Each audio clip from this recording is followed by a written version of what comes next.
είμαι ο Τρίφωνας, είμαι προπονητής κολύμβησης και σε αυτό το βίντεο θα δούμε πώς ανταποκρίνεται το Amazfit 2, το ρολόι της Xiaomi, σε μια προπόνηση στο νερό. Λοιπόν, πάμε να ξεκινήσουμε μια προπόνηση και να δούμε τι αποτελέσματα θα δώσει το ρολόι.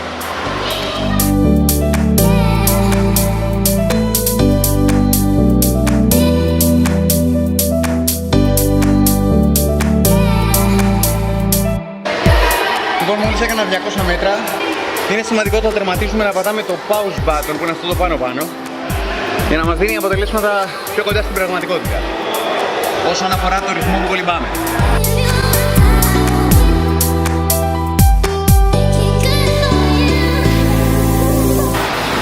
Λοιπόν, θα δούμε τώρα τι κάνει το κουμπί lap key, το οποίο είναι το κάτω-κάτω. Με αυτό το κουμπί πιάνεις χρόνο, δηλαδή τώρα θα κολυμπήσω 3 50 και θα χρονομετρήσω το κάτω μου 50.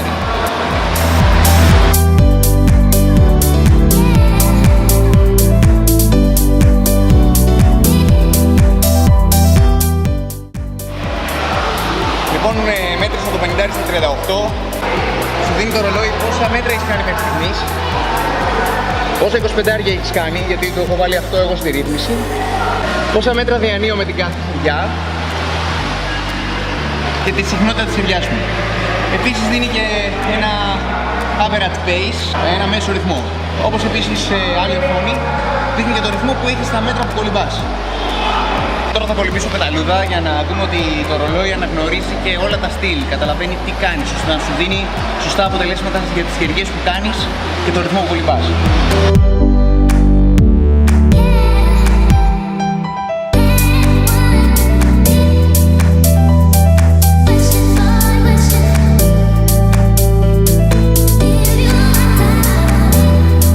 Λοιπόν, θα σώσουμε την προπόνηση και μετά θα δούμε όλα τα αποτελέσματα στο κινητό μας τηλέφωνο. Πάμε να δούμε. Λοιπόν, μας έχει δώσει το ρολόι 362 μέτρα ότι έχουμε κολυμπήσει. Για κάποιο λόγο κάτι δεν έχει πιάσει προφανώς. Συνολικά κολύμπαγα αυτή την ώρα 13 λεπτά και 50 δευτερόλεπτα. Σου δίνει πόση ώρα κουνιώσου να κολύμπαγες και πόση ώρα ήσουν σταματημένος, ανάλογα με το κουμπί pause που έχεις πατήσει. Το βασικό στυλ που κολύμπαγες. Συνολικά πόσα 25 έχεις κάνει. Οι χεριές που έχεις κάνει συνολικά. Η απόσταση που διανύεις με κάθε κύκλο χεριάς. Το Swolf από κάτω που βλέπετε 41 σε 25 μέτρα σημαίνει ο χρόνος που έχεις κάνει στα 25 μέτρα μαζί με τις χεριές, τους κύκλους χεριάς. Όσο μικρότερο είναι αυτό, τόσο καλύτερα για ένα κολυμβητή. Μετά σου δίνει κάποια μέσα αποτελέσματα. Average stroke per minute είναι το πρώτο που βλέπετε 11, το οποίο σημαίνει πόσες χεριές κάνεις μέσα σε ένα λεπτό, κατά μέσο όρο. Και από κάτω σου δίνει το max. Εδώ θα δείτε δύο περίεργους αριθμούς. Το 221 είναι ο ρυθμός ανά 100 μέτρα, αλλά βλέπετε ότι είναι πολύ μεγάλο γιατί έχει πιάσει και το χρόνο που έχω σταματήσει. Δεν έχω πατήσει έγκαιρα το κουμπί pause. 80 θερμίδες έχω κάψει, κάποια διαγράμματα από κάτω, πάμε στην επόμενη οθόνη. Εδώ είναι τα key laps, είναι ό,τι χρονομέτρησα εγώ με το κουμπί key lap. Λοιπόν, στην αρχή από ό,τι βλέπω έχω χρονομετρήσει ένα 200 σε 2 και 30. Παρακάτω πρέπει να είναι ένα 50 σε 38 και πάει λέγοντας τα μέτρα που έχω κολυμπήσει. Θα δείτε εδώ ότι σου δίνει 45 και ο λόγος είναι ότι δεν μετράει την απόσταση που διανύεις εσύ με Dolphin. Την προσθέτει μετά. Δεν μπορεί να υπολογίσει όταν κολυμπάς με Dolphin, μόνο τις χεριές σου. Auto Labs, αυτό είναι μια ενδιαφέρουσα οθόνη εδώ πέρα. Μετράει από μόνο του τα 50 που έχεις κάνει. Αν εσύ προεπιλέξεις εκατοστάρια, θα σου δίνει εκατοστάρια ή ό,τι θέλεις εσύ. Εγώ έχω επιλέξει τα 50. Αυτό σημαίνει ότι μου δίνει αυτόματα το χρόνο που κάνω σε κάθε 50 και το ρυθμό που έχω στο 50 αυτό. Έχω κάνει στο πρώτο 42 και ο ρυθμός μου είναι στο 1.24 για το κατοστάρι. Επόμενο 44 και ο ρυθμός στο 1.26 και πάει λέγοντας. Αυτά. Θα δούμε στη συνέχεια τι κάνει στο κινητό, τι μας δείχνει στο κινητό. Αυτή είναι η προπόνηση που έχουμε κάνει. Auto Lap. Όπως σας είπα και πριν, ανά 50 μετράει και σου δίνει εδώ στο κινητό το ρυθμό που κρατάς σε κάθε 50 για τα 100 σου μέτρα. Όπως επίσης τις χεριές που έχεις κάνει, 13 το πρώτο, 11, 15 και το Swolf που το ανέλησα πιο πριν. Στην οθόνη Lap Key τώρα. Είναι ό,τι χρονομετράω, όπως είπαμε και πριν. Είχα χρονομετρήσει το 200 μου, παρακάτω ένα 50. Το 5 που βλέπετε εδώ πέρα είναι ο χρόνος. Βασικά υπολογίζει τα μέτρα, τα προσθέτει εδώ που έχει πιάσει 45. Είναι λίγο περίεργο όπως το έχει υπολογίσει, το κάνει αυτό. Δηλαδή μου δίνει ότι κολύμπησε 45 μέτρα και ο ρυθμός μου είναι για ένα 24. Στην πραγματικότητα έχω κολυμπήσει 50 μέτρα και ο ρυθμός μου είναι λίγο πιο κάτω.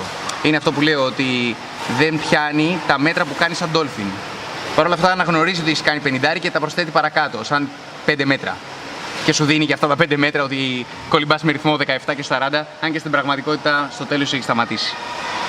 Αυτά που μας νοιάζουν εμάς είναι το 200, από κάτω 45 που λέει ουσιαστικά είναι 50. Το 1.24 είναι κοντά στην πραγματικότητα, αλλά είναι λίγο πιο κάτω. Ο λόγος είναι ότι δεν υπολογίζει το δελφινισμό σου. Και ούτω καθεξής, συνεχίζει έτσι. Στην επόμενη οθόνη, και πάλι αναφερόμαστε στο Lap Key, σου δίνει το Wolf που το αναλύσαμε, μέσο stroke rate, η συχνότητα που έχεις χεριάς, ο χρόνος που κολυμπούσες και ο προστιθέμενος χρόνος. Χρόνος που κολυμπούσες, δηλαδή τα μέτρα που έκανες, πόσο τα χρονομέτρησες. Και κάποια διαγράμματα. Συνοψίζοντας, θεωρώ ότι είναι ένα πολύ καλό βοήθημα για ένα κολυμπητή. Παρ' όλα αυτά θα μπορούσε να έχει αρκετές βελτιώσεις, ίσως στο μέλλον με κάποια updates. Ένα παράδειγμα είναι ότι δεν σου λέει τι στυλ κολυμπάς. Μπορεί να αναγνωρίσει ότι κάνεις πεταλούδα, παρ' όλα αυτά στον πίνακα στο τέλος του κινητού δεν το λέει αυτό. Δεν μπορεί να θυμάσαι για παράδειγμα στο μέλλον τι προπόνηση έχεις κάνει ακριβώς. Αν έχεις κάνει πεταλούδα εκείνη τη στιγμή ή ελεύθερα. Ένα άλλο πρόβλημα είναι ότι δεν έχει το pace alert. Εγώ θα ήθελα να ξέρω καθώς κολυμπάω αν μπορώ και κρατιέμαι στο ρυθμό που θέλω. Θα μπορούσε να έχει μια δόνηση πάνω την ώρα που κολυμπάς. Ένα άλλο μικρό προβληματάκι είναι ότι δεν μετράει τα μέτρα την ώρα που κάνεις πόδια. Αυτό έχει ως αποτέλεσμα να σου δίνει και μικρές αποκλίσεις, αρνητικές βέβαια, στο ρυθμό που κολυμπάς. Επίσης, όταν κάνω σανίδα δεν θα σου προσθέσει καθόλου μέτρα. Υπολογίζει μόνο με βάση τις χεριές σου. Αυτά όσον αφορά το software.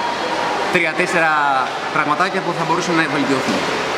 Όσον αφορά το hardware, θα μπορούσε ίσως να πιάνει παλμούς την ώρα που κολυμπάω. Είναι κάτι που δεν κάνει. Παλμούς μπορεί να πιάνει μόνο όταν είσαι έξω από το νερό. Λοιπόν, αυτή ήταν η κριτική μου για το Amazfit 2 όσον αφορά το κολύμπι. Ελπίζω να σας φάνηκε χρήσιμο και αν ναι, πατήστε ένα like και μια εγγραφή στο κανάλι. Και θα τα πούμε σύντομα.